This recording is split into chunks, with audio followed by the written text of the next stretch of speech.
আমি এত এত টাকা খরচ করে পৃথিবীর বেস্ট বেস্ট টুরিস্ট স্পট গুলোতে গিয়ে কন্টেন্ট বানাই, আর এই মেয়ে ঘরের কোনায় দাঁড়িয়ে কন্টেন্ট বানায় আমাকে বিট দিয়ে ফেললো। এক্স্যাক্টলি। আচ্ছা বান্ধবী যাই। আজকে আপনি আমাদেরকে কি পিঠা বানানো দেখাবেন? বাপা পিঠে।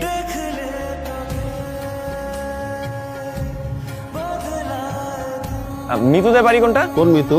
আরে ওই যে ব্লগার মিতু। না বাদান চিনি না। মানে এখানে কেউই মিতুকে চেনে না, যাকে সারা দেশ চেনে তার নিজের গ্রামের লোকজনই তাকে চেনে না। এবং আমরা মনে হয় মিতুকে পেয়ে গেছি, হচ্ছে ফেমাস ব্লগার মিতু। আমি আপনার ভিডিও প্রায় দেখি। Thank you. আপনি হঠাৎ আমার বাড়িতে কেন? ইসলাম দু একদিন থাকবো, একটু ঘোরাফেরা করবো, শুট টুট করবো, তারপর চলে যাবো। 2 দিন থাকবেন? কেন কোনো সমস্যা আছে? আপনি আসবেন আমার সাথে। এই যে নেন, এটা খান। মজা তো।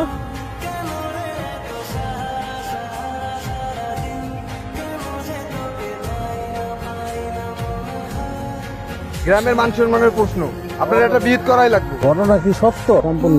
কোনো ঝামেলা হয়েছে? তোমার পরিচয়টা কি? এই মৃত্যুর সাথে তোমার সম্পর্কটা কি? আমি একজন ব্লগার, দেশ বিদেশ ঘুরে ভিডিও বানাই। মিতু একজন অনলাইন ব্লগার। অনলাইনে একবার কথা হয়েছে। অনলাইনে কথা বললে কি হয় আমরা ঠিকই ভালো করে জানি। এই যে দেন, আমার কাছে প্রমাণ আছে, ভিডিও দেন। এই হচ্ছে মূল ভিডিও।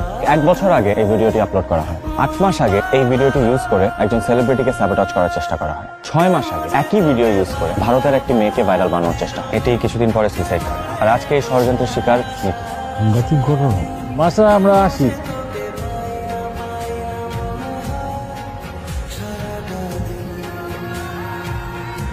You marry me?